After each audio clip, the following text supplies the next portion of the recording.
Okay, Leader, you can go ahead now. Thank you very much, Fiona. Well, good evening, councillors. Good evening, members of the public who may be watching. Welcome to this meeting on the 1st of December of the Waverley Executive Committee. My name is John Ward. I am the leader of the council and I am the chairman of the executive and hence will be chairing this meeting. I'm supported this evening by a number of officers, the chief executive, Tom Horwood, strategic directors, Graham Clark and Annie Wrighton, the head of policy and governance, Robin Taylor, and the borough solicitor, Daniel Bainbridge. Councillors, as I'm sure you're all well aware by now, please use the hands raised function in Zoom to indicate that you are speaking. But most importantly, as not in this committee, but elsewhere, we've had a few little hitches recently. Please do remember to mute yourself when you are not speaking. If any members of the committee lose their connection temporarily, we will pause to allow them time to reconnect. But obviously we cannot wait too long, and if they can't reconnect, the meeting will have to continue. However, if the webcast stream fails, we will be obliged to adjourn the meeting until we can reset the connection. Item 1 is minutes of our meeting on the 3rd and the 20th of November, which have already been published. Members of the executive, are you content that I sign those at some future date as a correct record? Agreed. Agreed. Agreed. Agreed. Thank you very much. I shall do so at a later date. Item 2 is apologies. I understand we only have apologies from Councillor Michaela Martin. Declarations of interest. Item 3, we have none received before the meeting. Does any councillor have anything they wish to declare at this stage? Thank you very much. Negative. Item 4, questions from members of the public. We have received none. And item 5, questions from members. We have received none. We'll therefore move on to item 6, which is updates from the leader and portfolio holders. I intend to be relatively brief. As you are all aware, the 11 district councillors engaged KPMG to initially produce a rival bid to that of Surrey, which had to be switched to an analysis of potential future cooperation.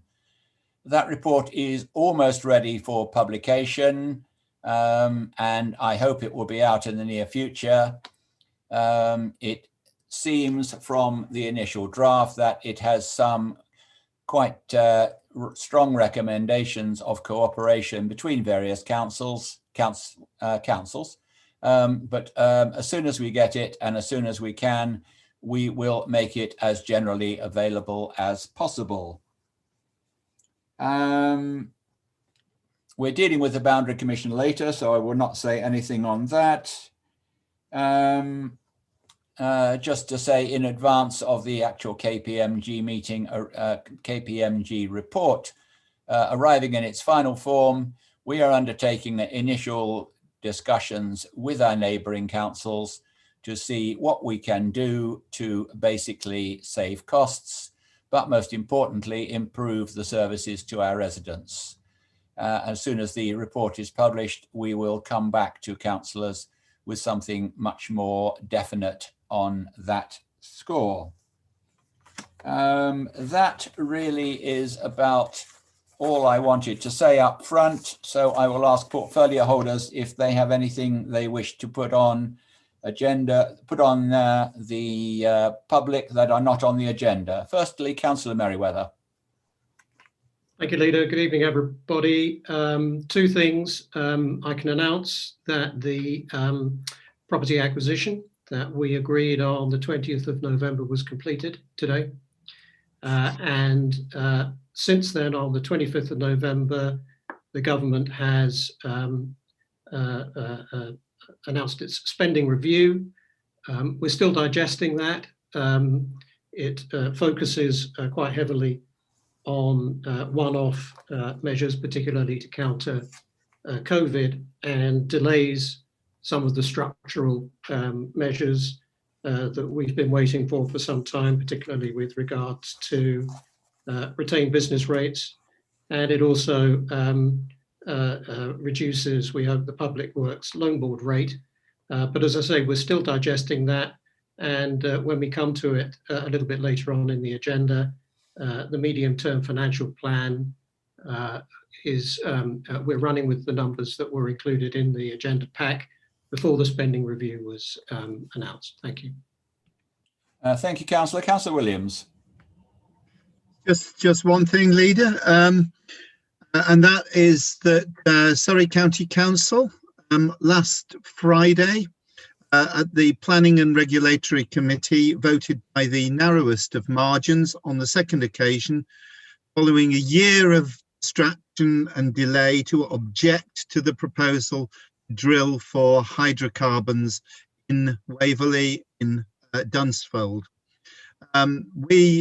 I think we're vindicated as a council in our decision to hold a listening panel in July 2019 to gather local views on this issue. We're vindicated in engaging our planning team with additional expertise to marshal some very strong planning grounds for refusing the application. And we were vindicated, I think, in our absolute and resolute opposition to this drilling for hydrocarbons, drilling for fossil fuels, which should firmly remain in the ground. And we were right, I think, to reiterate our opposition to the proposal no less than 4 times. And on the latest occasion, remind the committee of our further concerns that UCOG's drilling operation was proposed to occur directly beneath the proposed Dunsfold Garden Village. The debate, as anybody who tuned in last Friday will know, the debate lasted well into the afternoon. Every conceivable angle was considered, and I'm delighted that the committee came up in the end with what I believe to be the right decision. Naturally, of course, we are concerned that outdated government guidance still prioritizes this kind of oil and gas exploration. And this, I think, needs to change given the concerns that we have about climate change and about our climate emergency. In this instance, I certainly believe that anyone who listened to that debate and listened carefully to that debate will confirm that the objection to the application on the planning grounds alone was absolutely overwhelming. And I'm very pleased that Surrey County councillors, albeit by a very narrow margin, voted to oppose the application. That's all from me, Leader. Thanks. Thank you, Councillor. Councillor Rosserman. Thank you, Leader, and good evening, everybody. On community safety, officers are continuing to support the community in the pandemic, and we as councillors obviously need to encourage residents and businesses to comply with the Tier 2 restrictions coming in just after midnight today.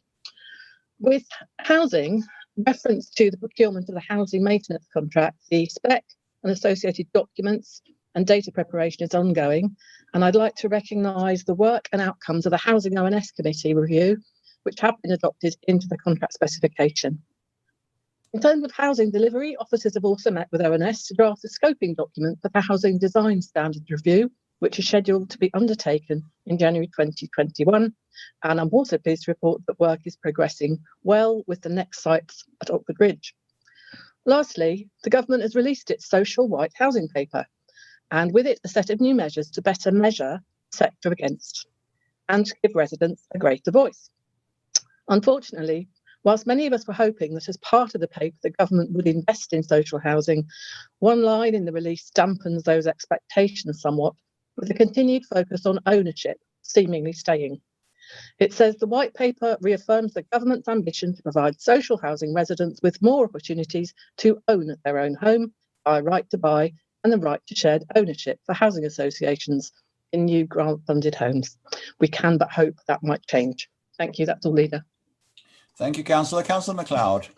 Thank you, Leader. Just to report on planning policy matters, first of all, as the consultation on Local Plan Part 2 pre-submission went live last Friday and will run till Friday the 29th of January. This is a result of 3 years very hard work by Graham Parrott and the planning policy team. They've had to, in that time, that goes back into the previous administration, they've had to cope with some difficult site allocation issues throughout the borough. And they've also had to cope with a change of administration, which brings some additional challenges. One of the main ones being the council adopting a climate emergency resolution. And we've had to factor that into the Local Plan Part 2 as far as it's possible. Just for people's interest, there's a second consultation going on right now. It started on Friday the 13th. That's to do with the Chiddingford Neighbourhood Plan Regulation 16 consultation, and that concludes on Monday, the 11th of January. Very briefly on Brightwells, we had a meeting of the Brightwells board last week, and the Brightwells, the Chris Nicholsons say they're still on schedule to open the scheme next July. They did give us a report on how they're doing with obtaining tenants, and I have to say that the new team that we're dealing with, the new managing director and team, are rather more open perhaps than the previous ones, and he was giving his own team quite a hard time on where they were on that, because they don't have very many tenants yet. They've got 2 or 3 that they say are on the verge of signing up, and 25 that they're talking to. And he pointed out to them, out of 25, you'll perhaps get 10%. So the next report on that will be in January. The other thing worth mentioning about Brightwells is that Crest did agree, fortunately, to put the roadworks back to after Christmas to cause less disruption in Farnham in this difficult period leading up to Christmas for our retailers. And Surrey are negotiating with Crest about how the highways work will be done. And there's a possibility that Surrey will take all the highways work from Crest and integrate it with the Farnham infrastructure programme. The last thing to mention is that there's an active travel scheme being considered for Farnham, one of the 10 that Surrey is considering, and we hope to win one for Farnham. And one of the things to be considered whether or not to connect that into the Brightwell scheme. So there's a cycling and walking, good connection between, say, the station and the Brightwell scheme. So that's a brief report on what's happening on planning policy in Brightwell's, Leader. Thank you. Thank you, Councillor. Councillor Palmer. Thank you, Leader. 2 points. One, an update on usage of the council car parks. It did go up to around 60% after the lockdown. It has now dropped back to 35 to 40% usage. We'll see what happens in December. But it remains a problem for council income that usage is still relatively low. We're getting a few requests for usage of council land for events in the run-up to the Christmas and other activities. In keeping with government policy, we're taking a cautious view, but we're not ruling them out. And where a proper risk assessment has been made, and it appears that the all reasonable risks have been considered, then we're open to persuasion. Thank you. Thank you, Councillor. Councillor Townsend. Thank you, Leader. Well, I'm delighted to announce today the new Click It Local initiative has launched, organised by the Economic Development team. I'd like to thank all the officers involved for their hard work and real enthusiasm for this initiative. It's been funded through the Reopening High Street Safely grant through the government and European regional development funding. We wanted to think slightly out of the box for this funding opportunity and look at not only things like safety signage and measures to improve the safety of people returning to High Street, but we wanted to provide something to those residents who were still a bit hesitant about returning, and also wanted to support our local shops, and also to those residents who lead very busy lives, and although they want to shop local, sometimes aren't able to get to the shops during the opening hours. So we hope that this convenient service will prove to be very popular, not just at this time, but over the long term, and support our local businesses and many local livelihoods, all of which form a crucial part of our economy. Click It Local means that residents anywhere in the borough can use the website to buy from their favourite local shops and suppliers with a single payment method, a bit like Amazon, and have it delivered on the same day or the next day. And this doesn't just have to be people with a high street presence, it's offered out to people like market traders, artisan producers, and also any other micro businesses across Waverley. We're still signing up local shops and loading products on the website, but I'm really delighted to report that the first orders are already coming through. Thank you, Leader. Thank you, Councillor. Councillor Clark. Thank you, Leader, and good evening. I'd like to start by talking about the boroughs. I think it's obvious that our future office requirements will have changed during the COVID pandemic. And going forward, it is clear that we will not need 100% of this space available at the boroughs. So it makes sense going forward to condense our requirements and look at the opportunities for commercial or community-led. Secondly, Horizon is the grand name given to the new planning system, which is now operational within building control and is currently being tested with their colleagues in planning. It should go live in January next year and will bring some undoubted benefits to both of these services. And finally, Waverley Borough Council is set to have a new website this month, and ideally we will be launching it middle of December to give us time to resolve any teething issues that we may have before the Christmas break. That's all from me. Thank you, Leader. Thank you, Councillor. Councillor Follows. Thank you, Leader, and good evening. As you might imagine, the comms team have once again been focused on communicating details to residents on the new tier and information that applies to the entirety of Surrey at the conclusion of the national lockdown. They've also been supporting work on our new website, the Borough-wide Shop Local initiative, and making sure residents are aware of the support that's available to them at this time. I wholeheartedly support the comments of Councillor Williams regarding UCOG. I think the comms team probably should get an extra award for that press release headline, "Know Well at Dunsfold this Christmas." I think that made everybody laugh. We'll be discussing corporate strategy later this evening, so I'll park comments on that. And Leader, with your indulgence, I'll just conclude by congratulating the Mayor of Hazelmere, Hazelmere Town Council and the Hazelmere Vision team on the passing of their neighbourhood plan yesterday evening. Thank you, Leader. Thank you, Councillor. Right, we'll now move on to item 7, which is update to the General Fund medium-term financial plan, and that will be introduced by Councillor Mark Merriweather. Thank you, Leader.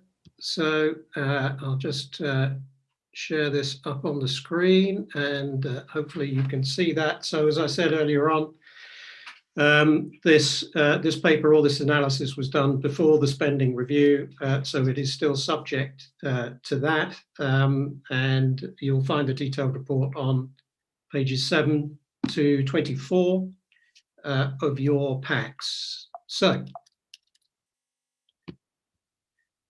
where were we? Back in February, seems like a lifetime ago, we talked about our medium-term financial plan through to 23-24, and this is the chart that's on page 19, Annex 1 of your pack, that explains the world, the environment as we saw it back then. We had a situation where our gross service costs were increasing, not least as a result of inflation, but we were mitigating those pressures through cost-saving initiatives and efficiency savings. We were in a position where we were expecting our retained business rates to decline over the period. We were already in a position where we had no structural grants from the government, and we were going to offset that loss of income through an increase in our fees, charges, and particularly our rental income. So at that time, we had a budget deficit that we were expecting to rise to just over £5 million per year by 23-24. And our medium-term financial plan put in place the suite of measures that we, an ambitious suite of measures that we had, we'd then been planning to put in place to deal with that. And then along came COVID.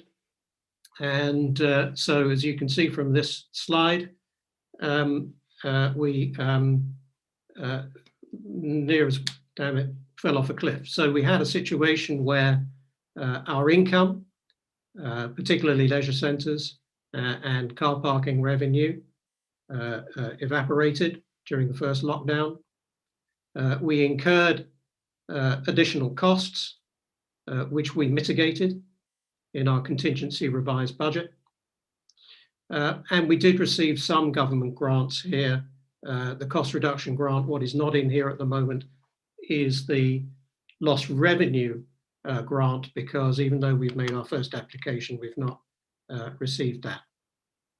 And as a consequence, we were left with a shortfall here, which we agreed would be filled through transfers back from reserves, and to the extent that we received any future government funding, it would be used to replenish those reserve calls rather than anything else.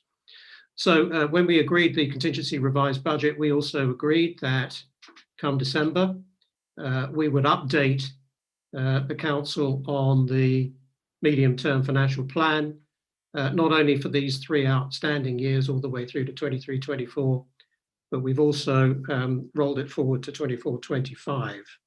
And you'll also recall the quantum of this. Don't forget, this revised contingency budget, we were filling a hole, identified cost pressures of £6.6 million.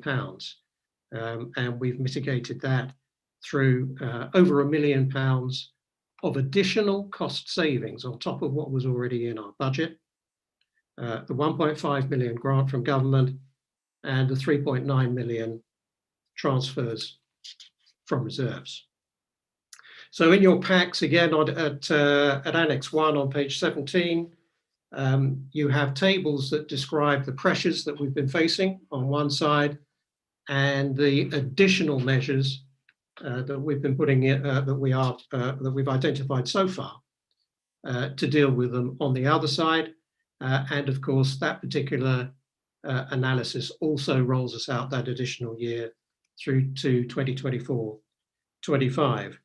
Now in here, there are familiar items. There's inflation, there's business transformation, and other pressures that we've already discussed at length, but also the new big items in our medium-term financial plan are, of course, no surprise, COVID and some of the consequential impacts of it.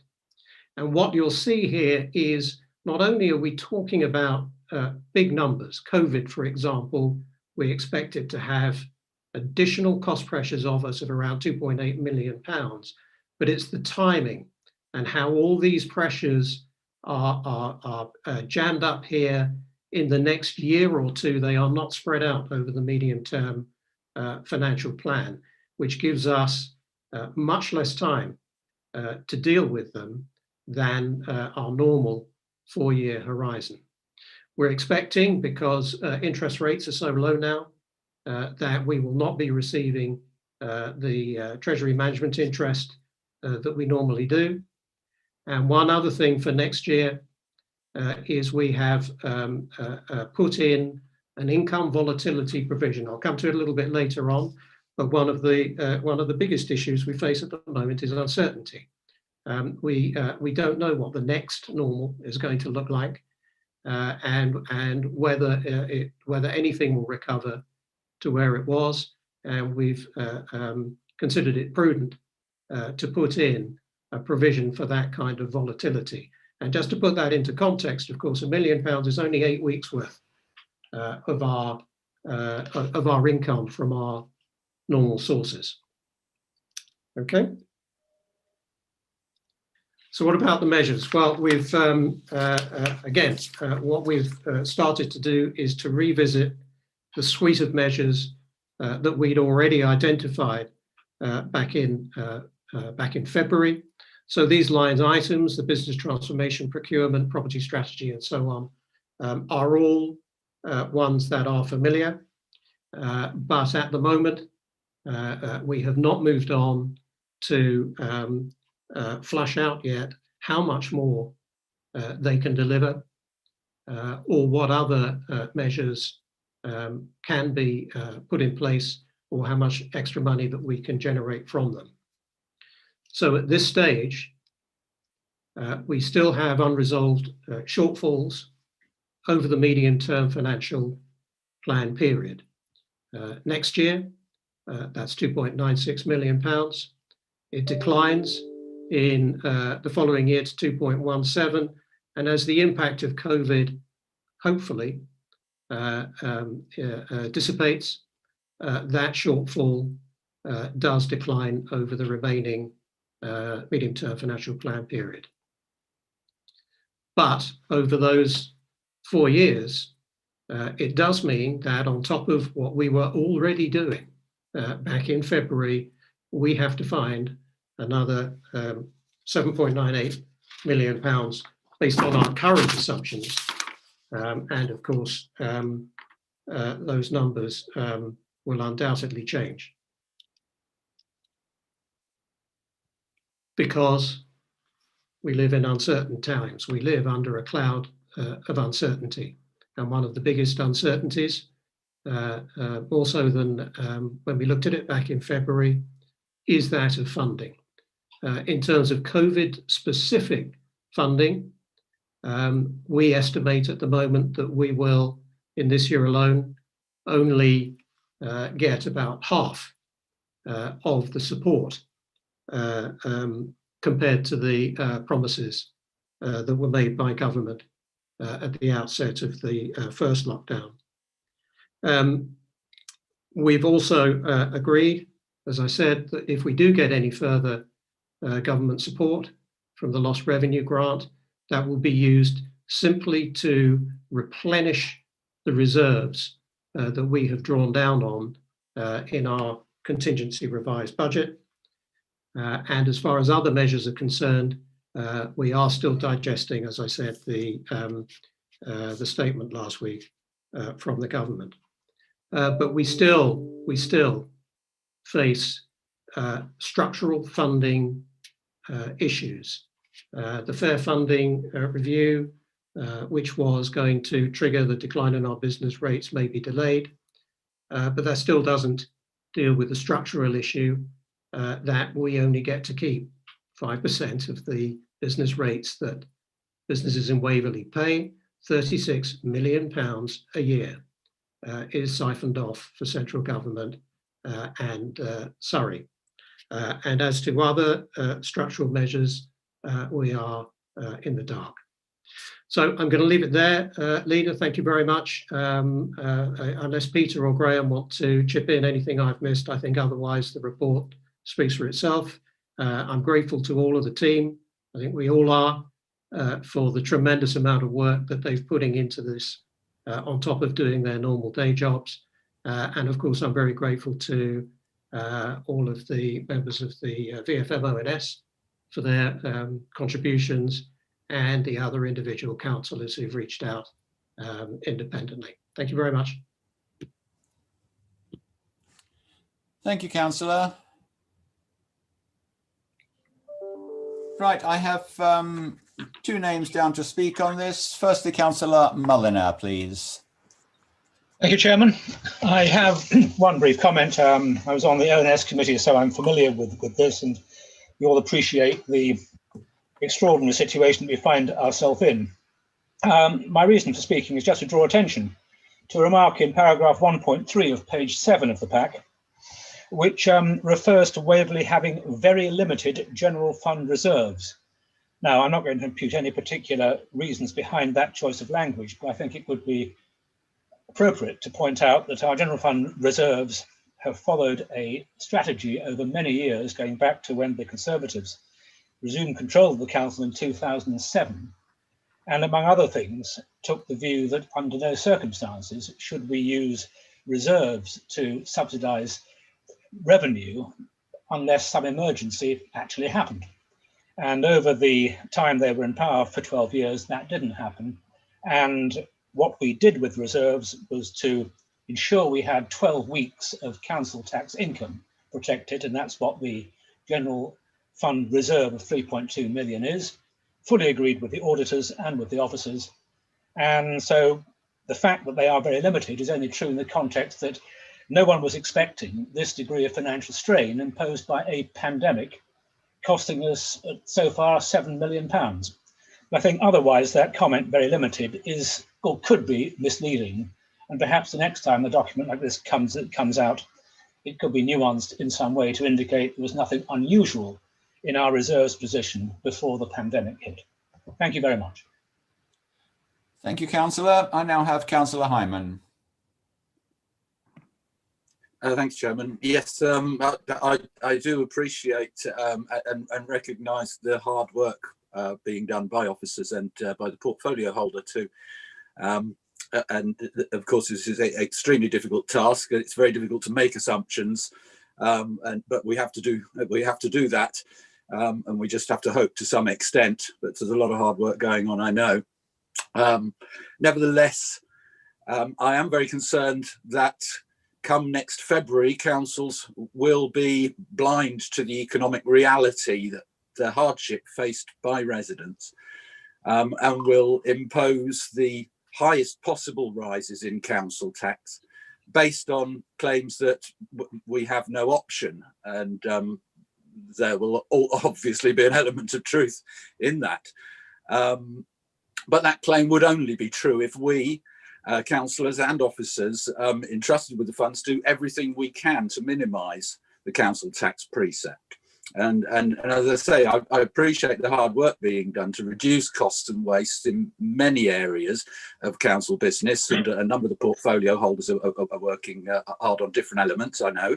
But as I've said many times before, we can avoid considerable unnecessary waste by preventing planning appeal cost awards against us if Waverley were now to apply environmental law correctly as required by the ECJ in the People Over Wind ruling and the High Court in the Crondall judgment. Now, this alone could save 1 or 2% per annum on the council tax precept, and there are other areas where we can do things similarly. Now, does the executive accept, please, Chairman, that such legal compliance would save the council money and it's the right thing to do? Or, as some people seem to think, do you believe that compliance would in some way be to our financial disadvantage? Thank you. Thank you, Councillor Hyman. I now throw it open to members of the executive. Councillor Follows. Thank you, Chair. I will, I'm sure Mark will address a couple of Councillor Hyman's comments. The one I will just very quickly address is when you say some people seem to think regarding legal compliance. Some of those people are some very well-educated QCs who have advised Waverley over a number of years and have made the point that we are in legal compliance. So I immediately have to reject the notion that we have somehow got a treasure trove of potential things that could be reclaimed back through current non-compliance, when we are, by all the best advice that we've been able to procure, compliant. I'll go back to the substance. Again, I'll thank officers for the extreme amount of work they've put into this, and Councillor Merriweather on a subject that is essentially a moving target. My understanding is that the government spending review once again decided to kick all of the structural matters that have plagued local government for years down the road again, and have now focused on a number of renewed pledges regarding propping up the system during COVID. As Councillor Merriweather indicated in his slides, that is roughly about 50% received as opposed to what has actually been promised. So we'll hope that some of these things materialise down the line, in particular business rates, as Councillor Merriweather indicated, 5 pence in every pound Waverley are retaining versus 74 or 75 that the government are keeping. And I make this point because residents continue to ask me as a town centre councillor why we don't invest more in our high streets. Well, I would ask you, when the government's taking 75 pence and we're taking 5, what are the government doing about our high streets? So the last bit I want to address is council taxes in the spending review.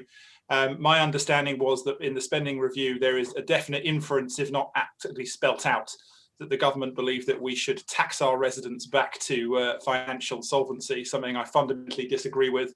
And that is where the issue is going to come from in February, when councils will be potentially forced to max out the local government tax rate because the government have given us no choice, because they're passing the buck to local government for things that they won't commit to and deal with in a proper spending review. To call it a fair funding review is, I mean, it's disingenuous to say the least. So I once again thank you very much to the team. We are obviously fighting a long-term battle, not just a COVID one, and I think we're doing the best we can under those circumstances. So thank you. Thank you, Councillor Follows. I have no other hands up. Councillor Merriweather, do you wish to sum up before I put the recommendation to the executive? Well, only with a corny joke, I'm afraid, Leader, which is the one thing the government aren't doing is passing the bucks. They may be passing the buck, but they are not passing the bucks, even the ones they promised. Look, in terms of costs, Councillor Hyman, listen, it's I'm always struck that we end up somehow or another talking about costs and efficiencies, well into the evening. It's 7:30 now, 6:30. I've been on these calls at 9 o'clock at night with officers who are working all hours of the day and night and weekends too, to do the work, and I always feel very uncomfortable discussing savings and costs at the best of times, but particularly in circumstances like this. In the original budget, the one that we started off in February, we'd already found nearly £1 million of cost savings. In the revised contingency budget, we found another £1.2 million of cost savings. So I appreciate that you recognise the work that is being done, but we are already picking at a very, very bare bone. And you only have to look, frankly, at our peers, our neighbouring councils, to see what a tight ship I think we already run. I'm not saying that it couldn't be tighter, but I think it has to be taken in proportion, please. I think that's about it. Thank you, Leader. Thank you, Councillor Merriweather. I will therefore put the recommendation to the executive. I will read it in full for the benefit of those who are listening in to us and don't have papers. The executive recommends that, having considered comments from the Value for Money Overview and Scrutiny Committee, the following recommendation would be made to Council. 1, to approve the updated forecasts and assumptions in the latest medium-term financial plan, and request that a full review of the financial plan is brought to Council in February 2021, alongside the draft 2021, it says on my budget, I'm sure it's not meant to say that, budget report, and agree that the capital receipts are applied to fund business transformation and efficiency projects as allowed under the scrutiny provisions. Councillors, can you use red and green to vote on that, please?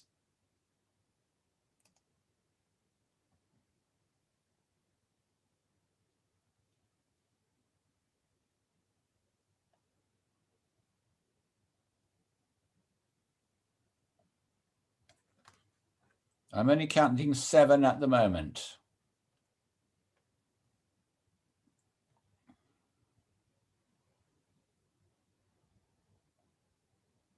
Eight. I have 9 now, leader. So that's Okay, thank you. The 4 9th one's just popped in. Thank you, Fiona. That is then carried unanimously. We'll now move on to item 8, revise corporate strategy. This has probably been one of the most well looked over papers that we've produced for some time. It has been through some all-member presentations in various forms. As a result, excuse me, as a result of which we have changed some of the content and we have reformatted it to make it more understandable. And we have modified quite a few things that generally seem to be unpopular with councillors. It has also recently been through overview and scrutiny. And as a result of that, we have decided to make some slight amendments to the actual document before we put it forward to the executive to consider. And I would like to ask my deputy leader to propose the relative amendment. Thank you, Leader. Yes, on behalf of the executive, I'd like to propose the amended corporate strategy 2020_25 version 8-1 that has been circulated to councillors and also published on the Waverley website. The principal differences within this document are highlighted as track changes. It includes a vision statement. It slightly changes the top of the vision document and changes the following, the subsequent paragraph to our strategic priorities. And I'd like to move that on behalf of the executive, and I believe I have a seconder, Leader. I would certainly second that. And does any member of the executive wish to speak to it, or shall I put that straight to the vote as an amendment? Very well, let's put it straight to the vote. Could I have reds and greens from the members of the executive, please?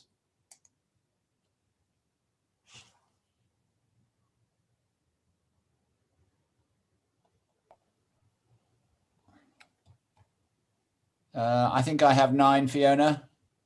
That's correct, leader, you do. Thank you very much. That is unanimous. Thank you. That then becomes the motion or the strategy that we are considering. I would heartily recommend this to council. There is a lot of work gone into it, and it has a number of aims. It is certainly aimed to be a strong basis for the council to move forward. It is meant to clearly demonstrate our green credentials, to underline our support for those who are in any way disadvantaged. And in that, I would include those who are extremely lowly paid.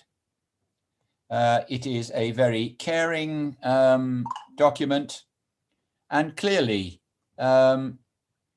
it is or has been affected by this terrible COVID virus, where we have had to carefully look at some of our ambitions, and some of them we recognize have been badly hit by this virus. We have a tremendous budget shortfall that we have to deal with, but we are doing our best to do so. But I think the overall thrust of the document is very clear. It is a caring document and a good document, a valid vision with some solid strategies behind it for improving the way our residents live and the way this council is perceived amongst the local people.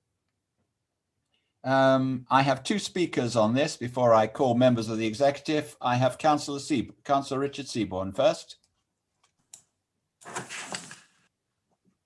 Leader, the recommendation for this item is that the executive recommends the new draft version 8.1 of the corporate strategy to council.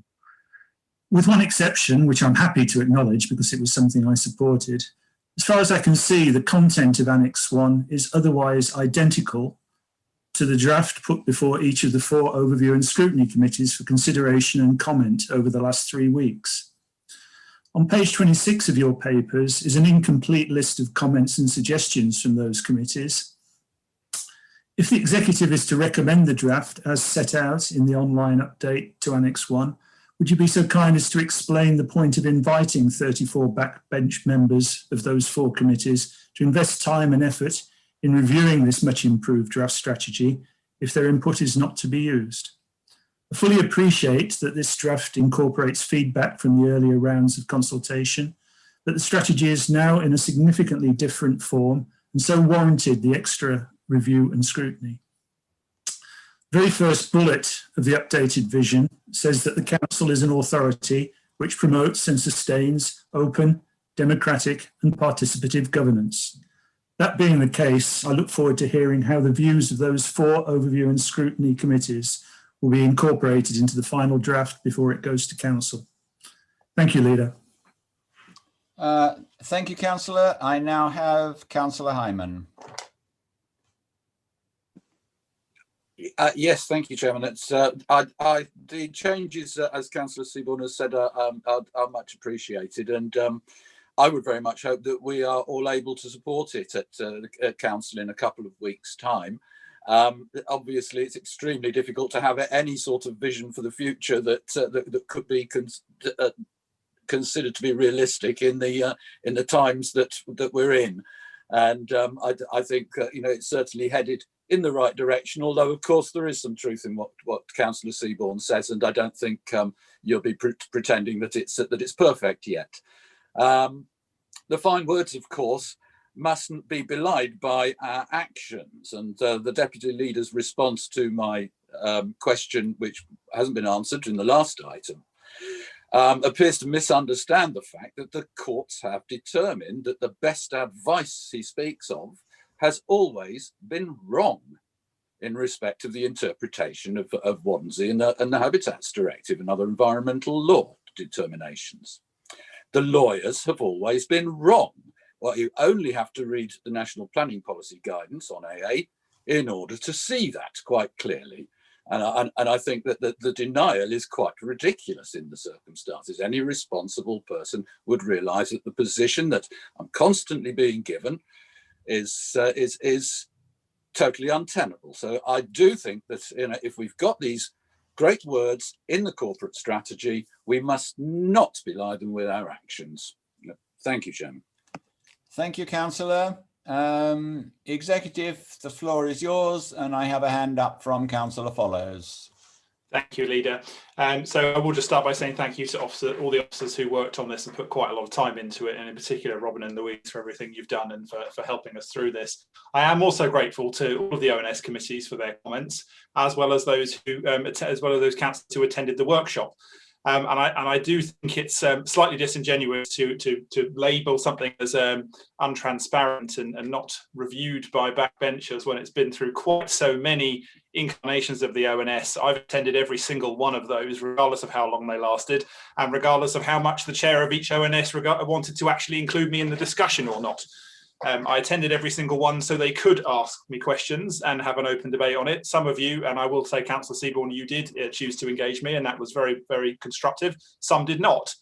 And the quality of the comments that came from ONS, I think, is reflected in that. I never think anything is perfect ever, and I think it's a dangerous place for councillors to be when they start thinking that. And so I'm sure that over time this document will continue to evolve, not least of all because events are, unfortunately, some of the things that govern us most distinctly in terms of, certainly in terms of our finances. And so what I want to say really is that I commend this to executive and eventually to council, not just because it deals with, in item 4.3 of the report, just how much backbench input this has had and how much input it had from councillors for the amendment as well in discussing a vision statement and changing comments such as the one you made, Councillor Hyman, regarding strategic priorities. But also because it's a reflection of what I see as one of the benefits of coalition administrations and no overall control, because it means that parties actually have to sit down and talk and agree a compromise position. And it means no one group of people can really exert their influence or power over the other. It means you come to a considered and reasonable approach. And I think when this comes to council, with all of the formatting and all of the links to the action plans and various other elements that really bring this to life in its final iteration. I think it's something that all the parties of this council, and I hope including the opposition, will feel not only that they can support, but it's something they'd be proud to represent, and also is reflective of the situation that we are in. So I commend this to the executive, and once again thank the officers for their work. Councillor Townsend. Thank you, Leader. I'm really pleased to see this new corporate strategy coming forward, and it's stronger and more focused now.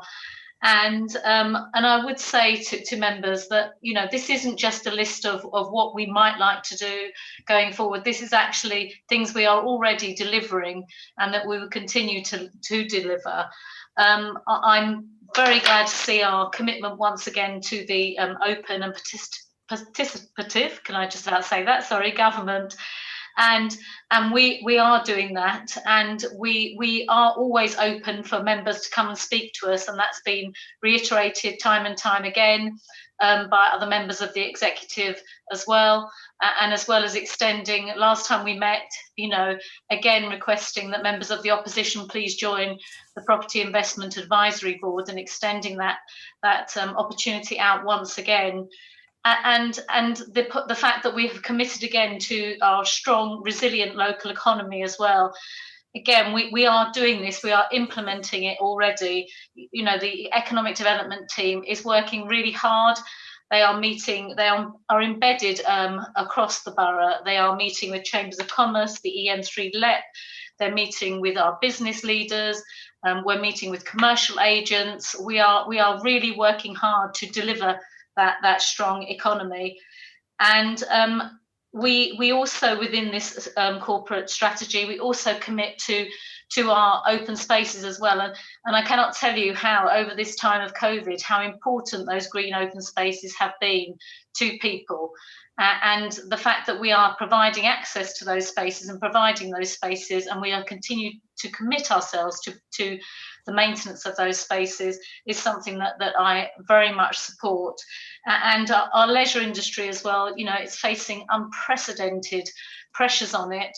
But again, we are still committing to delivering those services, those important services for people's health and well-being over this time to our residents. And I'm really extremely proud of this new strategy. Thank you. Thank you, Councillor. I have Councillor MacLeod. Thank you, Leader. I'd like to first of all respond to Councillor Jeremy Hyndman's remarks. I certainly agree with him. It's extremely difficult to have a corporate strategy in an environment where, in fact, the government is changing everything under our feet. At a time of a national emergency, in terms of the COVID virus, they've decided to completely reorganise local government in a very cat-handed way.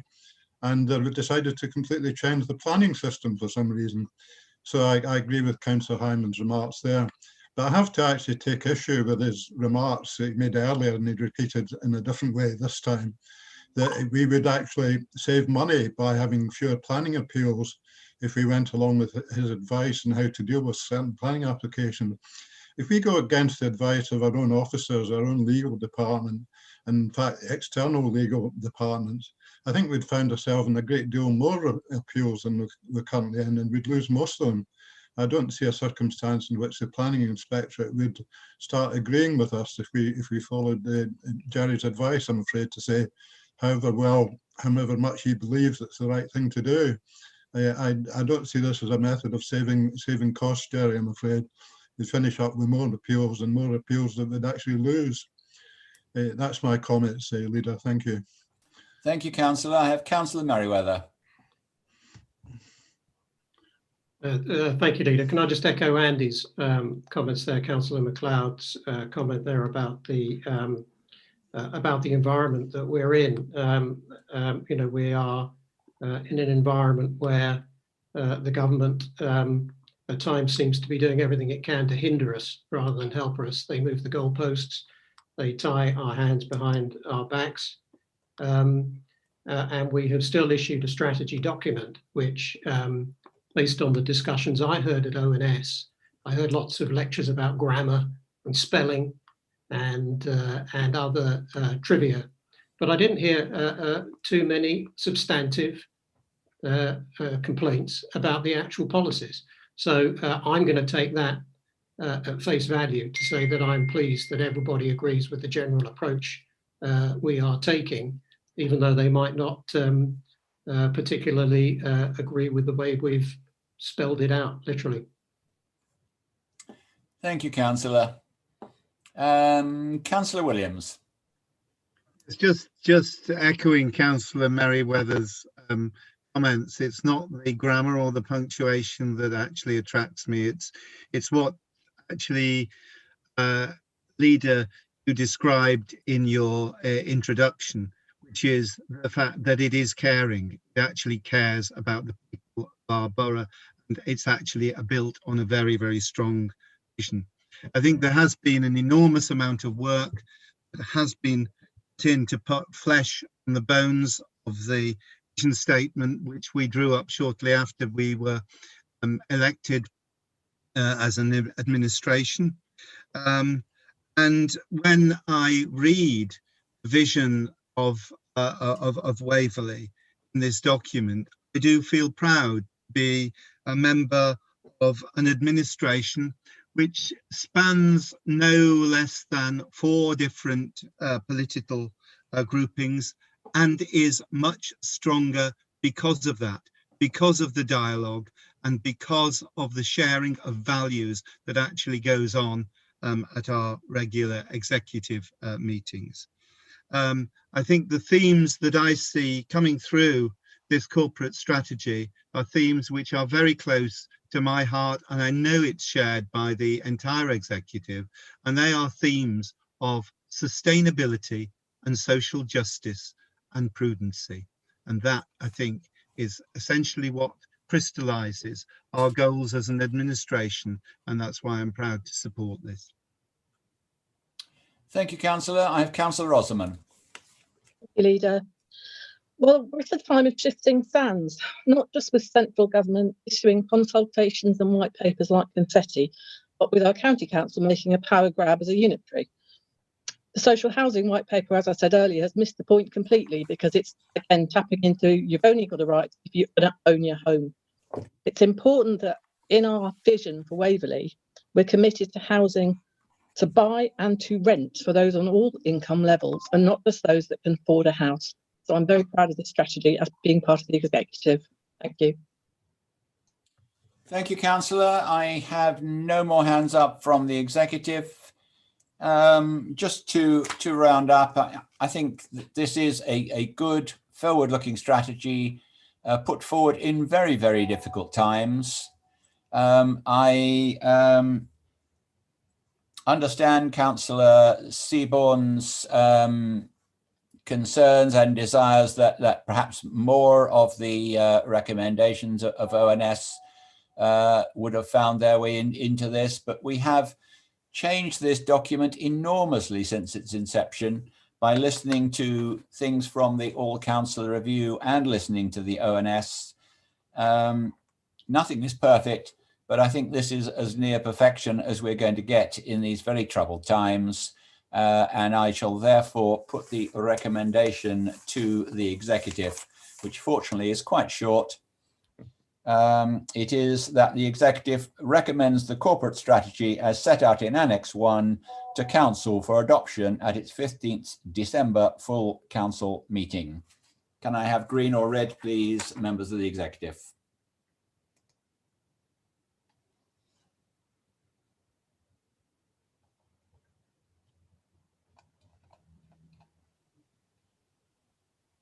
That's 9 in favour, Leader. Thank you very much, Fiona. That is therefore carried unanimously. We will then move on to item 9, Corporate Neutrality Action Plan 2020-2030, and that will be introduced by Councillor Steve Williams. It's carbon neutrality rather than corporate neutrality, actually, Leader. Oh, wonderful. I mean, anyway,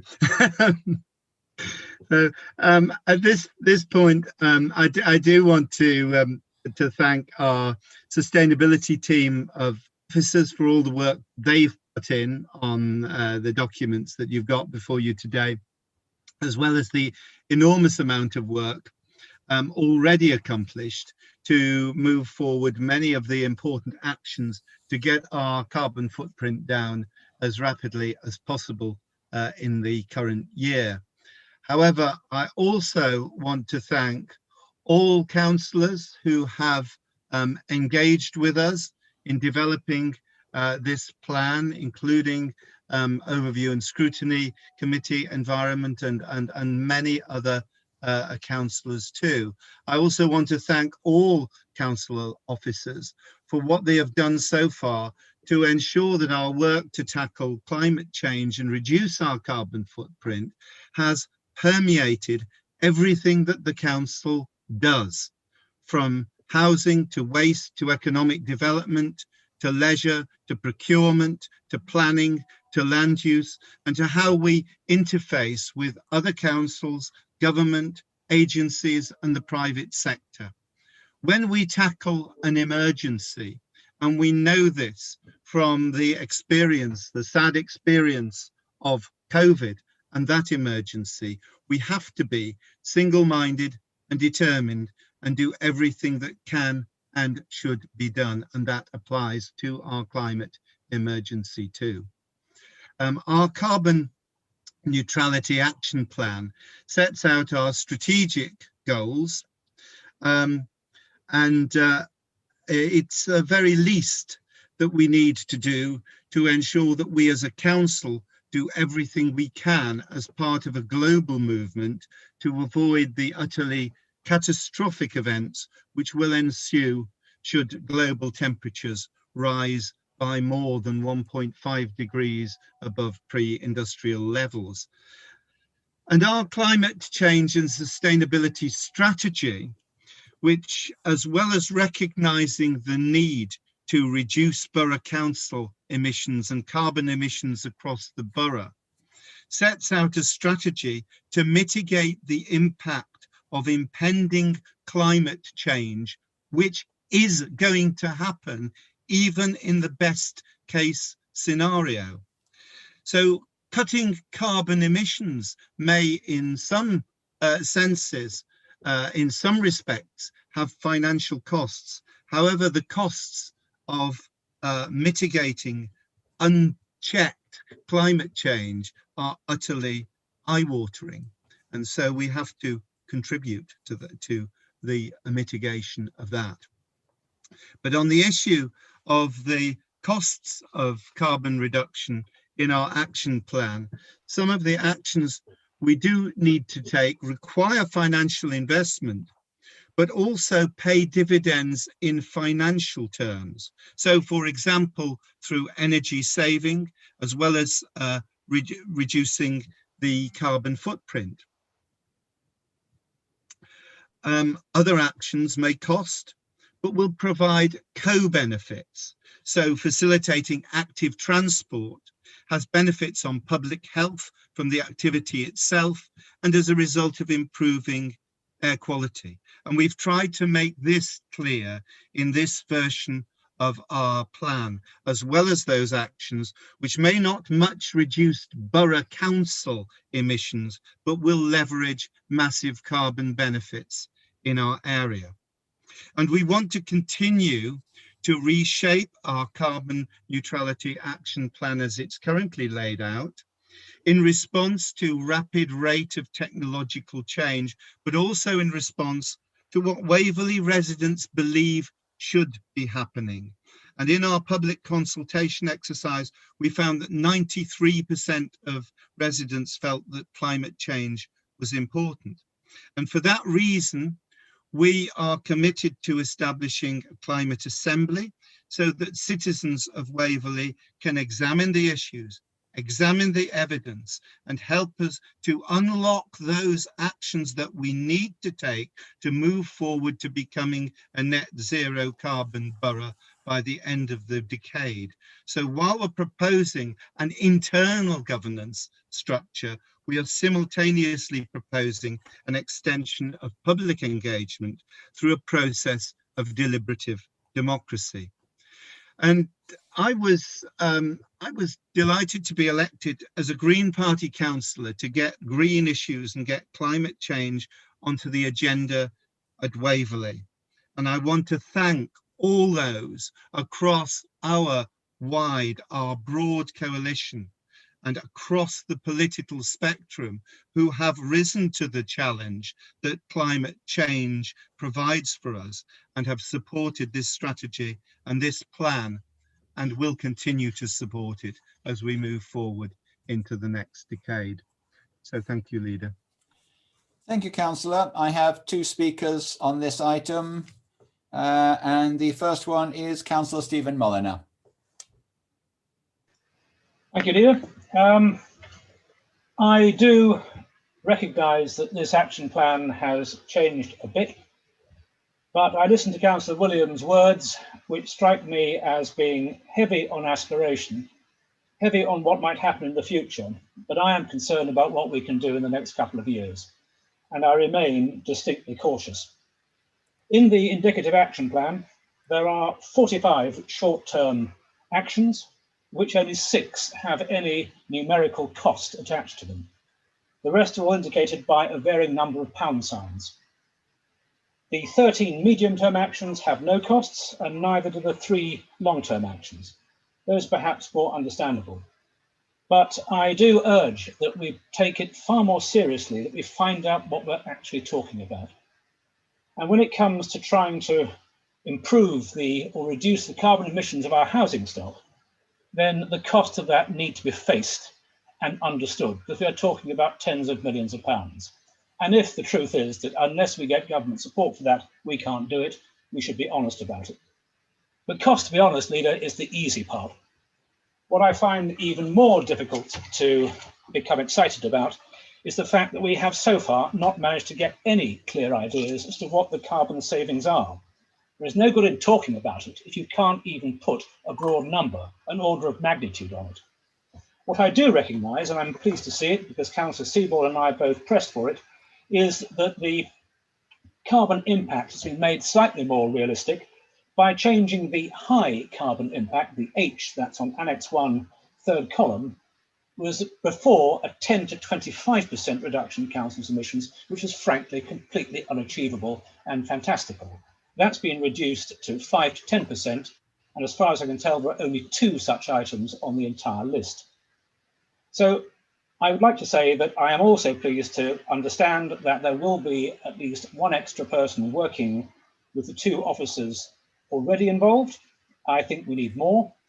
I think a far better use of the budget that has been put aside, quite a generous budget in the first year or so, will be to concentrate less on spending on things that might look good and to actually increase the number of people who have the right skills to enable this document to be transformed from an aspirational one to one that people can say they really mean business.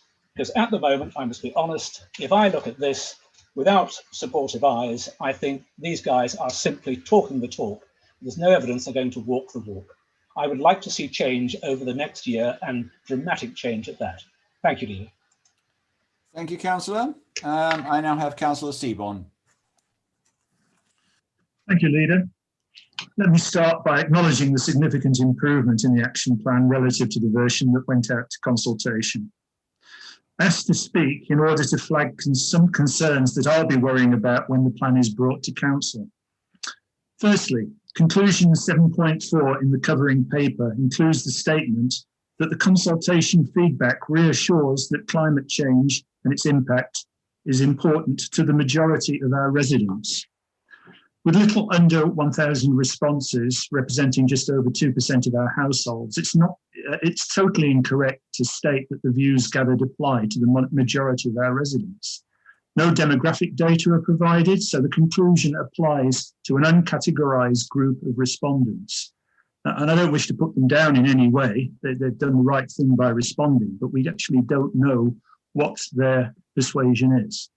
I sympathise with the problem of getting representative sampling, so my challenge is not of the consultation, but to the drawing of conclusions without the detailed supporting information to justify them. And this is a concern because the council seeks to take a leadership role in producing carbon reduction in promoting carbon reduction in the borough? How can actions be targeted if no understanding exists of how views vary with age, gender, education, tenure, and a raft of other variables? My second concern comes from page 17 of the plan, where a high-level target is set out to produce an asset management strategy which will present a decarbonisation path for our existing council stock by November 2021. This will be the single largest contributor to reducing emissions associated with the council's operations, and yet it doesn't appear as a line item in the built environment section of the plan. Put simply, we have to retrofit 2 council-owned houses every working day for the entire duration of the plan if all our own stock is to be low carbon by 2030. Item B3 in the plan considers this need for senior living properties, but I don't see how the goal of net zero can possibly be achieved by 2030 if the action plan doesn't include a line item for managing the single largest source of emissions. And then my third concern is that the trajectories for reaching net zero presented in figures 4 and 5 are both theoretical and completely disconnected from the plan. Figure 5 starts the downward trajectory in 2015 and implies that the vast majority of the reduction should have already happened. So apart from figure 5 probably being out of date, the plan should contain a plot which compares what we are actually setting out to do with what the model tells us we need to do. So my query is this: is this plan really ready to go to council, given that it's not yet underpinned by an understanding of the views of the different demographic groups in the borough? It fails to include an action item to specifically address the single largest source of emissions associated with the council's activities.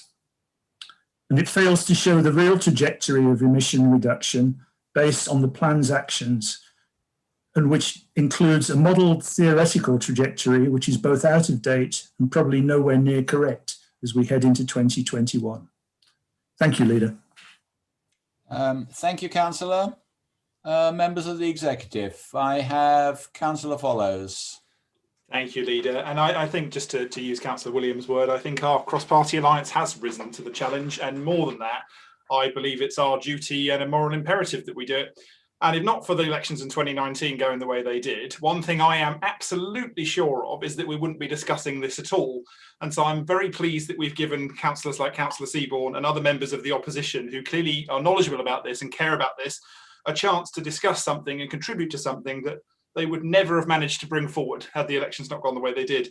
I also firmly believe that it's no crime for our reach to exceed our grasp on matters like this. And let's be clear, the government need to put the money down to back up their rhetoric to make this work. We've never been afraid of saying that, and it's very clear throughout the document that that's the case.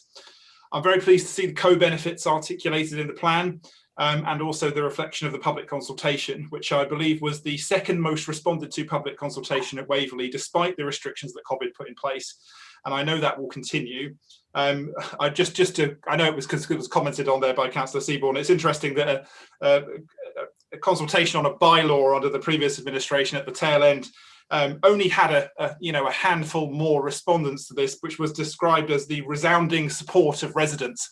So it's interesting to see you categorise something of roughly the same magnitude as fundamentally not representing residents. This will support elements of the climate and sustainability aspects of the corporate strategy that we've just recommended, and I think it's an excellent start on our way to making sure that we meet those goals and objectives. So I commend to Executive. Thank you, Leader. Thank you, Councillor. I have Councillor Townsend. Thank you, Leader. Earlier, I know that you, Leader, and also Councillor Williams mentioned that our corporate strategy was caring. And what is very clear to me is, and I know the rest of the Executive, is that it is important that we also care for our planet and that we tackle climate change. And this must permeate, as Councillor Williams said, through everything that we do as a council. I have to congratulate Councillor Williams and the officers who have worked so hard to deliver these documents to us this evening. And for one, I'm thrilled that it's heavy on aspiration. You definitely have to start with aspiration. And this is uncharted territory, and it's something we just cannot delay. We don't have a roadmap for this. No council has achieved this yet. And if you want complete certainty, you will not get it at this point. But what is certain is that doing nothing is not an option. And not only is this obviously a challenge for everybody, but there are huge opportunities within this strategy and the action plan.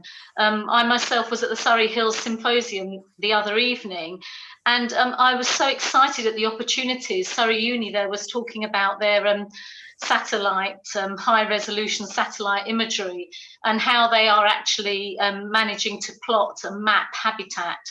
And this will also be working towards being able to actually calculate soil carbon. So this is high-tech stuff where not only are we looking at tackling climate change, but we're looking at changing our economy as well, and growing green jobs, growing tech jobs as well. And I know that this strategy will lead us to that point. And I'm very proud of what has been achieved so far, and I very much support what Steve and the team have done. Thank you. Thank you, Councillor. Councillor Merriweather. Thank you, Leader. I really wanted to say something not confrontational, I just want to thank Councillor Seaborn, Councillor Mulliner for their contribution, because I think this is one area where you really have to dig deep to find something to disagree on. We have a great deal of passion here, and I'm encouraged that the criticism seems to be that we're not doing enough, rather than we're doing anything. And I'm going to take that as an endorsement of the general direction. We can agree on some of the details, or disagree on some of the details, but I'm encouraged that the general direction of travel seems to be completely uncontroversial. Thank you, Councillor. I have Councillor Peter Clark. Thank you, Leader. Well, Mark is still in my thunder. I was merely going to say that I don't think any political party has 100% of the answers when it comes to climate change. And I think that we should welcome contributions that are made across the board. Thank you. Thank you, Councillor. I have Councillor Palmer. Thank you, Leader. I very much agree with the last comments. I think this is largely a cross-party issue, although there are still those amongst us who tend to play the issue down. In particular, I would say that although it's always possible to speculate what people who don't vote and don't respond to surveys may be thinking, in practice, we have to go by the people who do take the trouble. And, it's possible that if everybody voted in general elections, we would get different results. Sometimes it'd be nice to think so. But specifically with regard to this issue, I think the people who take an active interest and have taken the trouble to respond are entitled to consider that they've been listened to and that their voices are representative. It's clear to all of us that the scope of actions which the Borough Council can take, which will transform the climate, are strictly limited. What we can do and what we are doing is to set out the priorities and to do what we can. And rather than niggle at detail, I'd like to encourage all those who are interested in this subject to work with my colleague Steve and with the executive as a whole to make it as effective as possible. And as always, Councillor Munn makes interesting remarks, and I hope that he will continue to engage on this, not just in the council, but also in direct discussions. I very much welcome the enthusiasm that Steve Williams has brought to the issue. I think it reflects his background, but he's also speaking for all of us. And I also very much endorse the strategy and hope that we will be able to build on it. Thank you. Thank you, Councillor. I have Councillor Rosamond. Thank you, Leader. As to the consultation and the demographics, I think we probably all understand that children and young people have probably got a better handle on climate change and the climate emergency than most adults. Just look at the reach of Greta Thunberg to be able to see that effect. Perhaps they didn't respond to the consultation. Maybe that's something we need to highlight moving forward to engage with schools and colleges. We must have a strategy. And as stated on numerous occasions, this is a live document and the details in it will be populated as time goes on. So you need a framework on which to attach how you move forward. And I believe this is that. Thank you very much, Leader. Thank you, Councillor. I don't have any more hands up, councillors. So unless anybody else wishes to speak, I will ask Councillor Williams if he wishes to sum up, and then I will put the recommendation to council. Okay, thank you, Leader, and thank you for all the comments in this discussion. I do want to point out that two of the speakers, the two speakers who are not members of the executive, who spoke this evening in the debate, are two councillors whose support and engagement I referred to and very much appreciated in terms of the development of this plan. And I hope that the engagement and support that they have shown will continue as we move forward.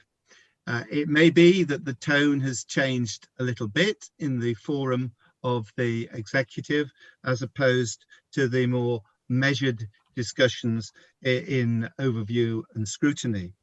But addressing the sort of substantive issues that were raised, the notion, first of all, that the plan is heavy on aspiration and low on detail.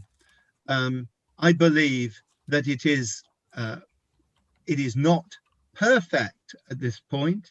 There is further work to be done, and there is much more work that will add to the development of this plan as we roll forward towards 2030. And I would welcome the additions to that kind of detail that we need as we move forward. But the question is, will we walk the talk? And my answer is yes, we will walk the talk because we are committed and because we are passionate about this. What we cannot do any longer is to say, well, it's not quite in the state that it could be, and so let's tweak it a little bit more before we move forward. I think some of the criticisms that have been made, I would acknowledge they are valid, and there's further work to be done, and we welcome that additional work as we move forward. And Councillor Mulliner makes a very valid point that we need to expand the capacity in terms of our sustainability team.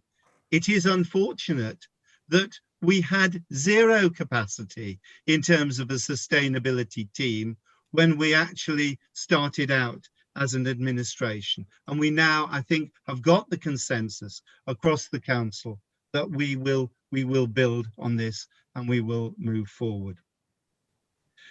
So is the plan ready to go to council? Yes, it is ready to go to council. We've made it clear that there's further work to be done. This is an organic living document, and there is a lot more work that we need to do as we go forward, because we are facing an emergency.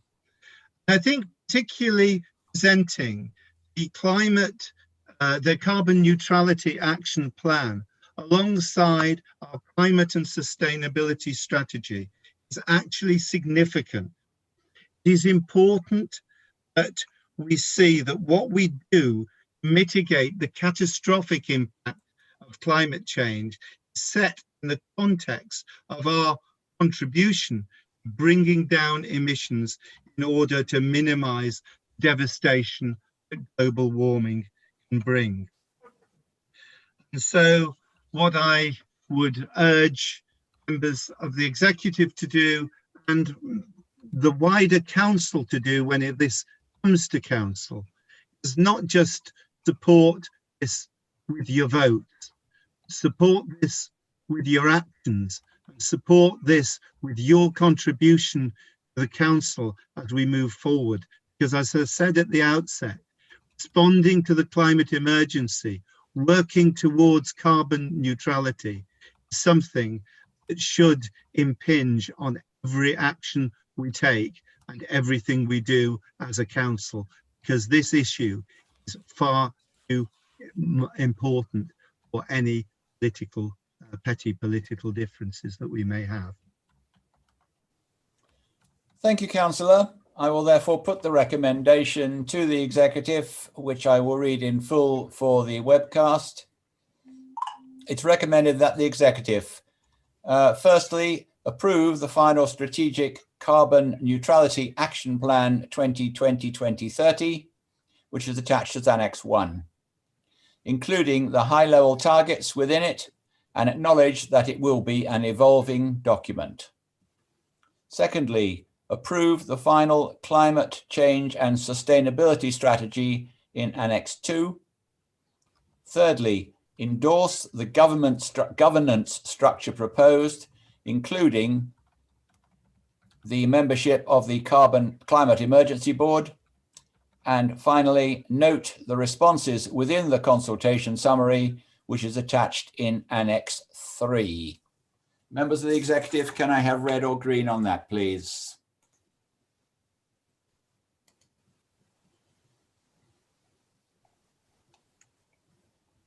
That's agreed unanimously, Leader. Thank you very much, Fiona. We will now move on to the next item, which is the Boundary Commission Electoral Review 2020 to 2022. The Boundary Commission has made a number of presentations on this, so I will briefly skim over what they have told us and put some meat on the paper that is before you. Firstly, this boundary review is at the whim of the Boundary Commission, and we cannot refuse it. So we just have to basically get on with it. They've decided it's our turn because we haven't been reviewed since 1999, I believe. So there is a considerable time factor. So there probably are some changes, and there are some maps that they produced which show where some councillors have considerably more people within their voting area than others. The first thing that has to be done, I always find it quite strange that we are actually sort of almost making the conclusion before we've studied the evidence, but is to decide on the number of councillors that we think we need. And the Boundary Commission is totally within their rights to endorse it, ignore it, increase it, reduce it, or whatever they like. Well, this may make people perhaps a little less inclined to think it's worth making an input, but I really think it is worth giving the Boundary Commission full attention. And you will have seen in the papers, they send us an outline verbiage full of diagrams and then a basically huge questionnaire which has to be filled in and sent back to them. which is supporting the only bit of information that we are actually giving them, which is how many councillors we would like. Anybody can put a submission in to the Boundary Commission, but it is my earnest hope, and that of the executive, that the council can come to a considered view on the number of councillors that we would like to suggest to the Boundary Commission as being reasonable. As we all know, we currently have 57. And as you can see from the papers where that fits with other councils, and I don't intend to draw particular attention to anything so that I am not seen to be attempting to lead where we go at the moment. We wish to establish a working group, for want of a better word, a cross-party one, to look at this questionnaire and hopefully come up with something that they can all agree on. If not, there is no problem putting in an administration submission and an opposition submission, or as I said earlier, individual councillors, if they wish, may put in their own submission, and anybody is welcome to contact the Boundary Commission with their particular submission. As you'll see, we are looking at putting in 2 members from each of what we'll call the major parties, major in the sense of the number of councillors they have on this council, and 1 from each of the smaller parties who are represented by less people on this particular council. So that's all I really want to say as by way of introduction and fleshing out. And I think we only have 1 speaker on this, which is Councillor Knowles. Councillor, the floor is yours. Thank you very much, Leader. I just wanted to speak briefly on this, but following your introduction, which I found very interesting, because some years ago when I was Leader, we had the Boundary Commission in and were advised to do nothing as the number we could get rid of would be so small, the work wouldn't be worthwhile. But perhaps they've changed their view, but that was their view only a few years back, and said you'd be lucky if you got down to 53. So we'll see. My concern on this is why it is happening at the moment, and public funds. The government in its manifesto has made it clear that districts will be abolished. We know the mad grab for power by Surrey County Council earlier in the year. And that has not gone away. It will reappear very soon, be in no doubt whatsoever. Given the probability that Waverley will not exist in the short term, it is important that the criminal waste of public money, be it national or local, be on the record so that the public are aware. At our briefing with the Boundary Commission, I asked for costs. The Commission gave a ridiculously low figure, would not even cover the 3 people's their salaries for the period. And I wait the figure that it will cost Waverley that Mr. Horwood promised. I still am waiting for that. If ever there's an example of jobs worth, the Commission officers were it. When funds are short, to throw hundreds of thousands at an almost certainly pointless exercise is inexcusable. Leader, I really think the Boundary Commission would have reorganised the seats on the Titanic. Thank you. Thank you, Councillor. I have to totally agree with the earlier parts of the sentiments that you expressed. As soon as it became clear that Surrey was putting in its single unitary bid, we did contact the Boundary Commission and say, you know, this doesn't seem to us to be a great idea to do it right now. We have discussed it with them in the view of the fact that the government is clearly determined to wipe out districts as an entity. And we find that the Boundary Commission have already started work in Guildford and are soon moving on to us, and it is not for negotiation, as our Prime Minister said when we were shoved into Tier 2. So I find the waste of time, man hours and whatever, quite boggling. It is utterly ridiculous. I totally agree with Councillor Knowles on that. But as he knows, we are basically stuck with it. Therefore, I think we should spend as few man hours as we reasonably can on this. But I do think we need to put together a proper submission. It is my hope that this committee meets on as few occasions as possible and comes up very quickly with an answer. The committee will report to the executive, and I sincerely hope that they will have a cross-party verdict. But as I say, if not, we will move on from there. But I think all our views are broadly similar, that what a waste of time to move the boundaries around when they're all not going to be there in a few years' time. I have two hands up. I have Councillor Follows, followed by Councillor Palmer.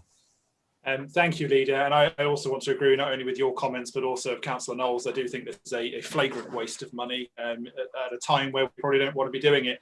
I would, however, say that as that was a manifesto pledge from government, that they could have and probably should have legislated to stop these boundary reviews if they were genuinely serious about that. But as we've seen with local government reforms, there's more flip-flops than a pre-COVID beach when it comes to dealing with local government reform, both in terms of structure and in terms of spend. So at the moment, we have no choice. And so we have to make the best of this and try and reduce the costs as much as we physically can and get the best out of it we can. And I think at least starting with the position of trying and seeking one council submission to this, whether we end up there is obviously going to be down to the members of that group and the political groups, but hopefully we will try and keep it to one submission from the council if we can all come to terms. And so I think this is a good start on that process. So thank you, Leader. Councillor Palmer. Thank you. Yes, while I completely agree with Councillor Knowles' description of the county and the government's approach to a super unitary as mad, I would add that my experience of politics is that things always take longer than you think. To speak up for the boundary commission, since they aren't here to speak for themselves, I suspect that they are bound by statute. They have to proceed as if nothing was happening. Irrespective of mergers, irrespective of future possibilities of mergers, irrespective of pandemics, they plough on nobly as the law requires them to do. I think it's crazy, but I wouldn't necessarily blame them for doing what appears to be their duty. It is possible, trying to put the best face on it, that either the various local government reorganisations will be kicked into long grass, in which case we actually need the boundary revision.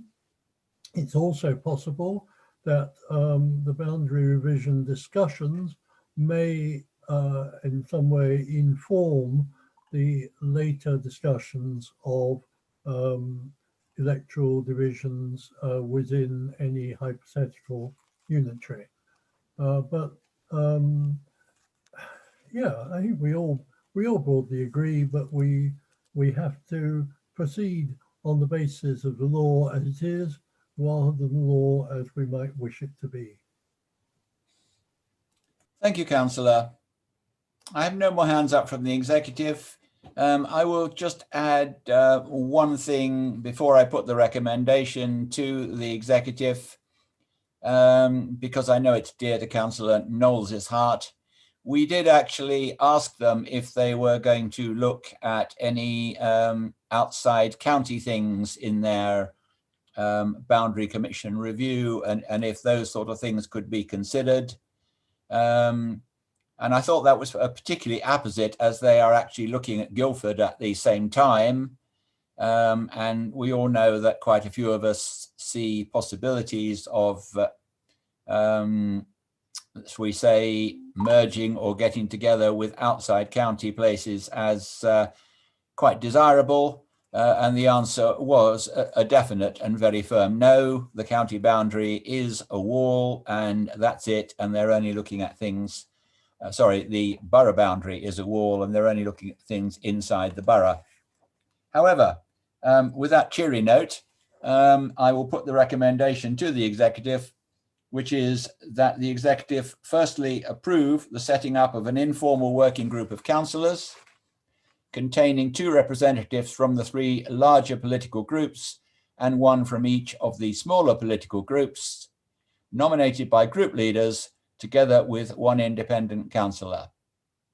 And secondly, we ask the informal working group to bring forward recommendations to the size submission document relating to the size of the council from 2023.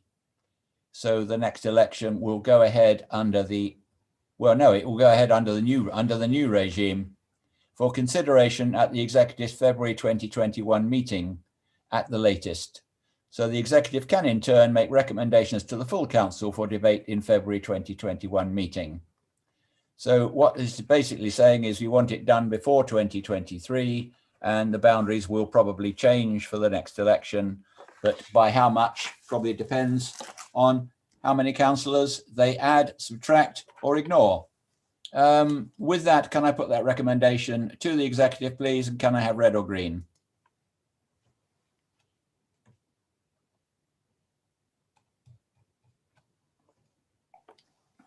That's agreed unanimously, Leader. Thank you very much. The next item we have to take entirely in exempt. I never like doing this, but we have signed confidentiality and legal agreements with the other party, and they are demanding strict confidentiality. So I am sorry, but the whole of this item will have, as you can see, is on pink paper in your bundles and will have to go into exempt. I therefore have to read you this long and torturous passage to put us into exempt, which I wish could be abbreviated, but I will read it to you. It is recommended that, pursuant to Procedure Rule 20, and in accordance with 100A, Section 100A brackets 4 of the Local Government Act 1972, the press and public be excluded from the meeting during consideration of the following item on the grounds that it is likely, in view of the nature of the business to be transacted or the nature of the proceedings, that if members of the public were present, there would be disclosure to them of exempt information as defined in section, looks like 1001 of the Act, of the description specified in paragraph 5 of the revised part 1 of Schedule 12A of the Local Government Act 1972. And paragraph 5 specifically refers to information in respect of which a claim to legal professional privilege could be maintained in legal proceedings. And if any of you are still awake, councillors on the executive, can I have your approval of that, please?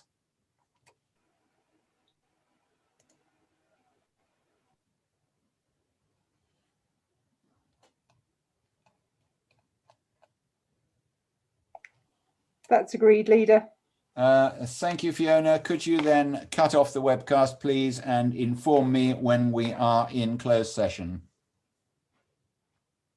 Thank you, Leader. As we did on the previous occasion, I'm going to move everybody on the meeting. There's no press or public actually present in the Zoom room. So I'm going to move everybody into a breakout room, and you'll see an invitation come up asking you to join.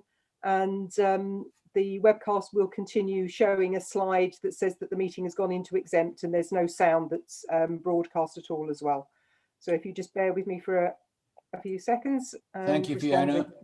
And we will await you there. I will be there in as long as it takes me to get to the other room.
Are you back with us, Fiona, and are we fit to go?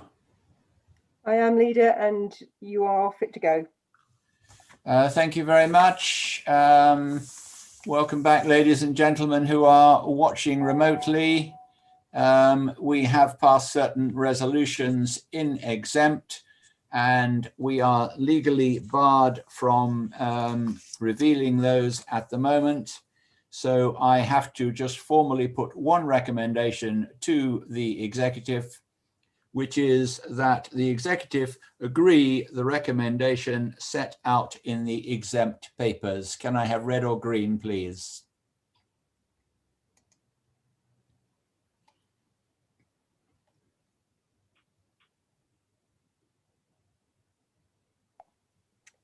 That's agreed unanimously, Leader. Thank you very much, Fiona. That is the end of business for today. Thank you all very much for your efforts, your input and your patience. And I hope you enjoy the rest of the evening, and good night. Good night, Leader. Good Thank night, you. Leader. Thank you. Good night. Thank you, Leader.